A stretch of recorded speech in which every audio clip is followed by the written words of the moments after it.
अंतिम चरण में है। प्रदेश अध्यक्ष के लिए केवल आदित्य साहू के ही नामांकन से उनकी ताजपोशी तय मानी जा रही है।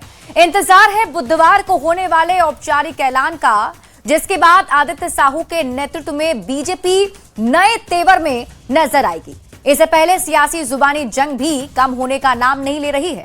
पूरी खबर इस रिपोर्ट में।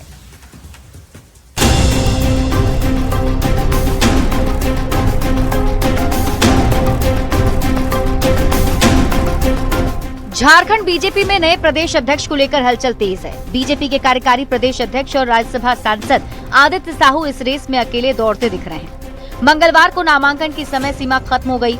इस दौरान केवल आदित्य साहू का ही नामांकन दाखिल हुआ। रांची के बीजेपी ऑफिस में केंद्रीय चुनाव प्रभारी जुएल उरांव के सामने आदित्य साहू ने पर्चा दाखिल किया। इस दौरान संगठन की एकजुटता भी दिखी और पार्टी के तमाम नेता मौजूद रहे। 2 बजे तक इसका जो नामांकन करना, बाकी प्रक्रिया के लिए मैंने समय निर्धारित किया था। इसके हिसाब से ये मैंने अभी प्रथम चरण का अभी आपको जानकारी दे रहा हूँ।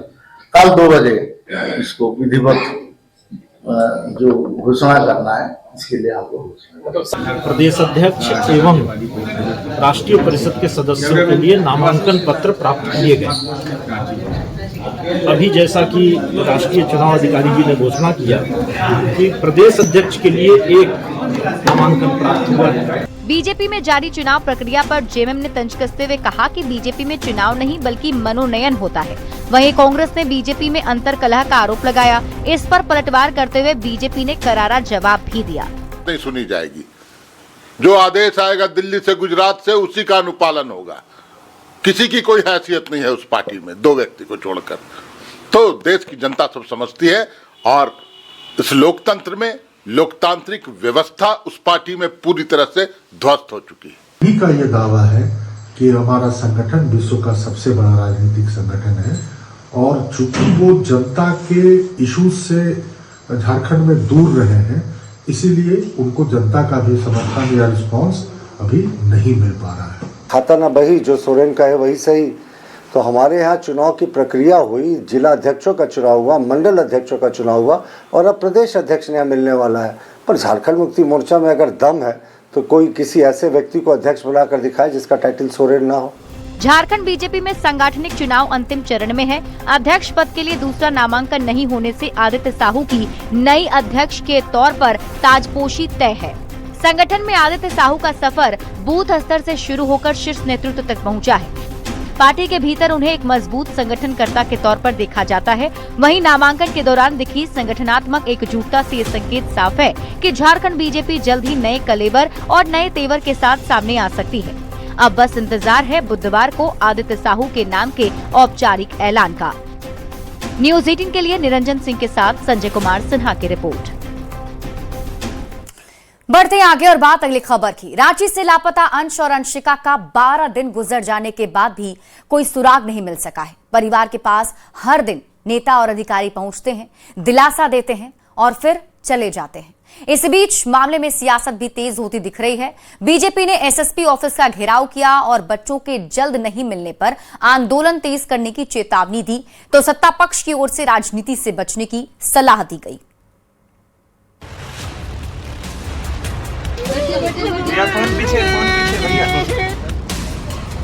रांची में धुरवा इलाके का मौसी बाड़ी खटाल, यहाँ सुनील और मीतू के घर में पसरा सन्नाटा, जानलेवा खामोशी बहुत कुछ चीख चीख कर कह रही है। मासूम अंश और अंशिका के लापता हुए 12 दिन गुजर गए। अभी तक न तो कोई सुराग हाथ लगा है और न ही बच्चों के बारे में कोई खबर ही आई है। अभी भी घर के दरवाजे पर बैठी अंश और अंशिका की मां और दादी को इंतजार है बच्चों के सकुशल लौटाने का। उम्मीद होता जैसे जैसे इनाम बढ़ता कि केनाहू से बच्चा मिल जाता, हतना आमदी के इनाम मिली, लेकिन तैयो हमें कुछ खुशियाँ सुनते नहीं खींच सके केनाहू से। बच्चा कहाँ गया कोई देखबे नहीं किया। पुलिस प्रशासन की ओर से कोई अभी तक मिलने के लिए आया हो घर पर? नहीं, रातें आए थे लोग, पता नहीं क्या बोले क्या नहीं। जेंट्स लोग से बात हुआ फिर चल गए। पूरा खटाल परेशानी है, पूरा खटाल परेशानी। बच्चा आ जाएगा परेशानी हमके सब दूर हो जाएगा। बच्चा नहीं आएगा तो परेशानी हमने के जी के क्या करेंगे। बच्चों की सकुशल रिहाई की मांग को लेकर बीजेपी की ओर से रांची एसएसपी ऑफिस का घेराव किया गया। दोनों बच्चों की सकुशल रिहाई जल्द नहीं होने पर आंदोलन को और तेज करने की चेतावनी भी दी गई। गरीब घर के दोनों बच्चे हैं और पुलिस उसे खोज नहीं पा रही है, इससे बड़ी शर्मनाक बात और क्या हो सकती है। 7 दिन के बाद एसआईटी गठन होती है तो कहीं न कहीं पुलिस प्रशासन संदेह के घेरे में है और जो त्वरित अगर कार्रवाई होती तो शायद वो बच्चा बरामद हो जाता। अंश और अंशिका की तलाश में पुलिस हर एक जतन कर रही है। वहीं मामले में सियासत भी तेज होती जा रही है।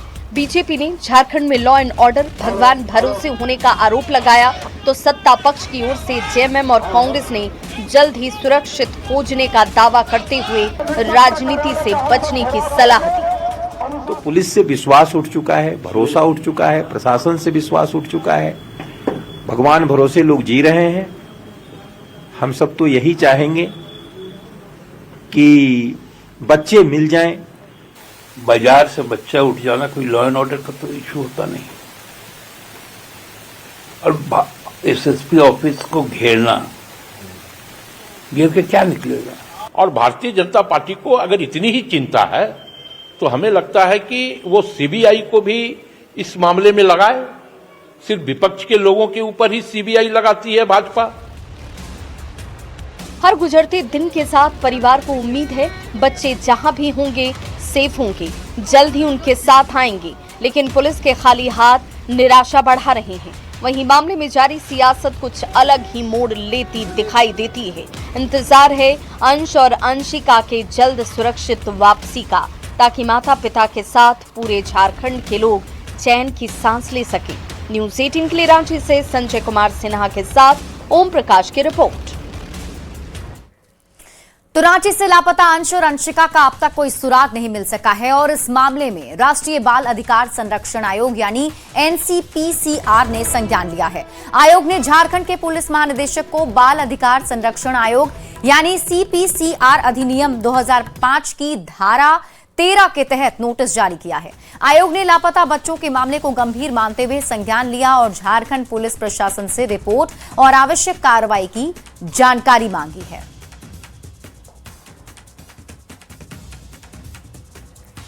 बढ़ते हैं आगे और बात अगली खबर की। जमशेदपुर में बेखौफ चोरों ने सबसे बड़े अस्पताल एमजीएम को निशाना बनाया। चोर अस्पताल में ऑक्सीजन की पाइप काट रहे थे, जिसकी वजह से 44 मरीजों की जान खतरे में पड़ गई थी। लेकिन ऐन वक्त पर सुरक्षा गार्ड्स की सतर्कता ने न सिर्फ केवल मरीजों की जान बच सकी है, बल्कि चोर भी रंगे हाथ पकड़े जा सके हैं। पूरी खबर इस रिपोर्ट में देखिए।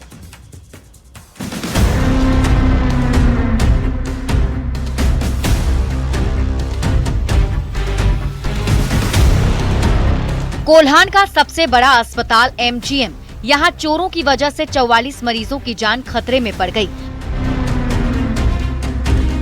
बेखौफ बने चोर अस्पताल में ऑक्सीजन सप्लाई पाइप को काट रहे थे। पहली मंजिल से लेकर चौथी मंजिल तक चोरों ने ऑक्सीजन सप्लाई पाइप और अर्थिंग के तौर पर लगे कॉपर पाइप की चोरी कर ली थी।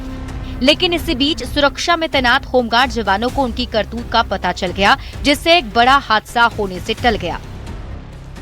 ये एमजीएम अस्पताल की तस्वीर आप देख सकते हैं, जहां चोर आता है और उसके बाद जो है यहां से एक तल्ले से लेकर 4 तल्ले तक पूरी तरह से ऑक्सीजन का जो अर्थिंग पाइपलाइन होता है वो देखिए किस तरह यहाँ पर काटा गया है। ये तस्वीर बयां कर रही है कि देखिए किस तरह ये पूरी तरह से काट दिया गया है। और इसी तरह आप ऊपर तर जहाँ तक आपकी नजर जा रही है वहां तक इसी तरह एक तल्ले से लेकर 4 तल्ले तक पूरे ऑक्सीजन का जो ऑक्सीजन जाता है मरीजों के लिए उसका जो अर्थिंग पाइपलाइन उसे काट दिया गया है। नीचे से शुरू किया है, एक तला 4 तला तक काट लिया है।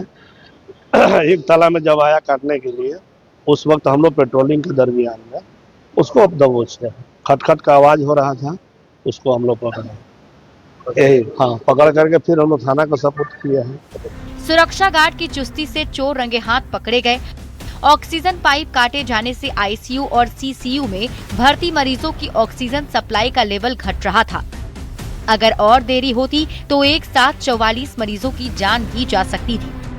अस्पताल अधीक्षक ने चोरों पर हत्या का मुकदमा दर्ज कर कड़ी कार्रवाई की मांग की है। वहीं बीजेपी ने अस्पताल के भी चोरों से असुरक्षित होने का आरोप लगाते हुए सरकार और अपराधियों में मिलीभगत का आरोप लगाया है। कहीं न कहीं ये सरकार फेल्योर है और एमजीएम हॉस्पिटल में जो आए दिन भ्रष्टाचार हो रहा है, हम लोग बार बार आप लोग के माध्यम से ये बातें उठा रहे हैं कि एमजीएम अस्पताल जो है वो भ्रष्टाचारियों का अड्डा हो गया है। वहाँ पे सिर्फ और सिर्फ भ्रष्टाचार और वहाँ के जो रोगी हैं उनके साथ में खिलवाड़ किया जाता है, उनकी कभी भी जान जा सकती है। के जवानों ने चोर को समय रहते पकड़ लिया, जिससे पूरा ऑक्सीजन जो है वो बंद नहीं हुआ और एक बड़ा हादसा होते होते टल गया। मगर अब देखना यह है कि चोर की गिरफ्तारी तो हो गई है, मगर इस तरह की घटनाओं पर लगाम लगाने के लिए एमजीएम प्रबंधन द्वारा क्या कुछ कदम उठाया जाता है जिससे इस तरह की घटना फिर से दोबारा ना हो सके। न्यूज़ 18 के लिए जमशेदपुर से आशीष कुमार तिवारी। पलामू से आपको बड़ी खबर बताते हैं। एक और कारोबारी से रंगदारी की मांग की गई है। प्रिंस खान के नाम पर 1 करोड़ रंगदारी मांगी गई है। कपड़ा कारोबारी से रंगदारी की मांग की गई। व्हाट्सएप कॉल और मैसेज से धमकी दिया गया है। मेदिनीनगर थाने में मामला दर्ज करा दिया गया है और मामले की जांच में पुलिस की टीम जुटी हुई है। तो पलामू से आपको इस वक्त की बड़ी खबर बता रहे हैं। एक और कपड़ा कारोबारी से रंगदारी की मांग की गई। रांची में पहाड़ी मंदिर के पास अतिक्रमण के खिलाफ अभियान चलाया गया और इस दौरान पूजा की दुकानों के बाहर अतिक्रमण को जेसीबी से गिराया गया।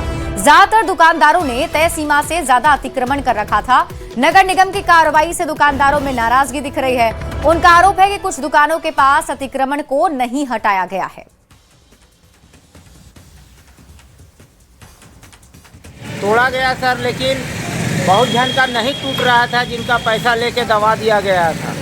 बाद में हम लोगों के जबरदस्ती से वो सब टूटा है ना। हम लोगों को प्रशासन की तरफ से देखिए फीट है, यहाँ पे 3 फीट दिया गया है। 3 फीट से 4 फीट थे हम लोग, ज़्यादा से ज़्यादा 1 फीट बढ़े हुए थे, जिसके कारण हम लोगों को तोड़ा गया।